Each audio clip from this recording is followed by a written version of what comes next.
women just don't care about a man's struggles. They hang out at the finish line and they pick the winners. So in this video, I want to talk about this clip that was forwarded to me. He looks like some kind of a therapist. I'm not sure if he's speaking Russian or Ukrainian. It really exemplifies the notion that I talk about many times to you guys when understanding the sexual marketplace. I'll have my editor put it up on the screen, but I will read it for you. It says, regarding the women who left the country since the beginning of the war in Ukraine, I would like to expand on this topic a little bit more.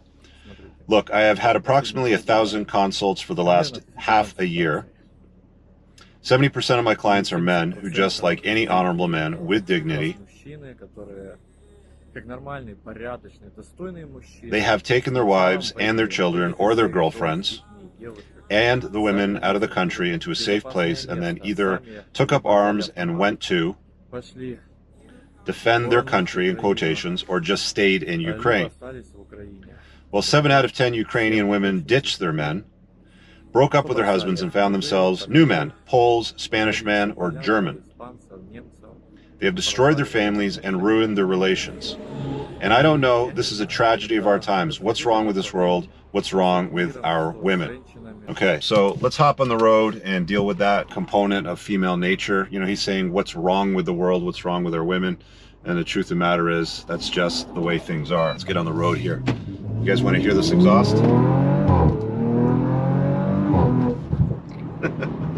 That's a stage 2 tune, by the way, 585 horse, 640 pound-feet of torque. All right, so to the point of what's happening here in this world and, you know, what's happening in the world and why are we behaving like this and blah, blah, blah.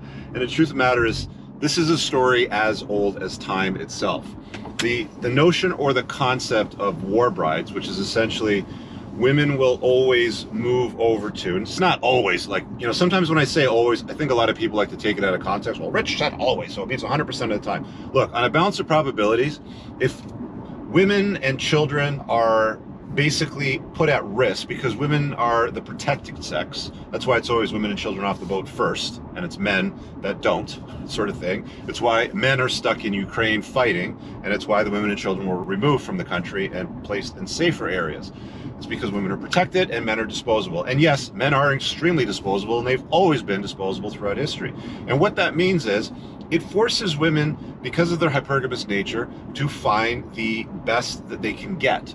And in a situation where your domestic country is at war, or has been at war, or has been conquered by a warring country or a tribe, or whatever it happens to be going back 2,000 years, women's innate nature to survive for themselves and their own children is to find something that is better, or something that exists that is better. So when these guys removed their families and put them in safer places, and then they found Spanish men, Polish men, or German men to take up the place, and they left their husbands, or maybe their husbands or boyfriends or whatever happened to die, or maybe they just didn't happen to be the best option. Maybe they just thought to themselves, you know what, these kids need to be fed and I need to do something about that, so the German guy over here looks very good, sort of thing. You know what I'm saying? And that is not a issue with women. Women aren't horrible creatures or any of those things. It's a feature of survival. Without it, humans as a species would not exist today. We would just go extinct eventually. We'd be incompetent, extinct, like dodo birds, sort of thing. So you have to understand that if you put yourself in a scenario where you park something nice in a shit neighborhood, park a nice car in a shit neighborhood, leave it unlocked, there's probably something that's bad that's going to happen. Just like you take your gorgeous women out of the country and you drop them off in other countries, surrounded them with other men, then a few of them are going to be in their arms within a reasonable period of time. Anybody that's been in the military knows the story of Jody. Jody is a big joke, not really, but it's a reality of men that go on deployment overseas and their wives or girlfriends are purportedly supposed to be waiting for them. A lot of men find that these women of theirs that are supposed to be patiently waiting for them end up in the arms of other men. And the nickname for the other men is just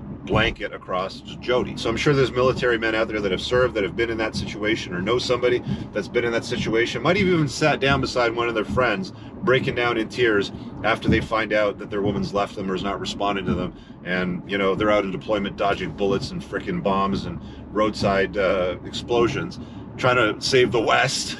That story, oh yeah, that's working well. And, you know, we end up in these proxy wars where guys are throwing themselves in front of bullets or explosives under the, you know, the notion that they're doing the right thing. Remember, they tell men and women very different things. Men have heard this narrative, you do what's right, right? You got to do the right thing as a guy. They tell women, you do what's right for you, girl, right? And in certain scenarios like this therapist guy is talking about that's done these thousands of consults, he's noticed 70% of the women have left the guys and moved into the arms of other men. It's a sad tragedy. It is a reality of the world. It is not a new phenomenon. It is not something that's unique to that part of the world. It is hardwiring. It is infused in the DNA of our beautiful women out there who are capable of doing that. And, you know, it's not that they will all do it. It's that they are all capable of doing it. And when you understand the capabilities of women and what kind of risks exist when you allow them to exist, then you take better precautions, if you see what I'm saying. It's like, you know, the whole story that I've told thousands of times now, and I've had loads and loads of consults with a guy tell me the story. It's like, my girlfriend went out to Vegas and she cheated on me there. She was at a bachelorette party and she ended up banging the stripper or whatever it happens to be. It's not even that uncommon for, you know, brides to be. They're called dancing bears, by the way. I've had a male stripper on my podcast once explaining this concept and how it goes down. But it goes down. It goes down. And us as men, we don't need to fight it. We don't need to say what's wrong with the world or what's wrong with women or why can't women behave with some integrity or virtue or whatever it happens to be. Women behave in accordance with their hardwiring, and their hardwiring is hypergamous, and they want the best they can get. And if you're not in anymore, fellas, and somebody else is because you decide to go and throw yourself in front of bullets, they move. Women move around. It's a moving target. It is what it is. Learn the game, understand the rules, and play it accordingly. All right, guys, I really hope that you enjoyed that clip. If you want to check out the full-length podcast episode, you can find that right over here. Also, make sure you visit my website over here where you'll find my supplements, the opportunity to book me privately one-on-one for coaching, and most importantly, my new School of Unplugging, which you'll find on the courses tab. Newer to the channel, hit subscribe.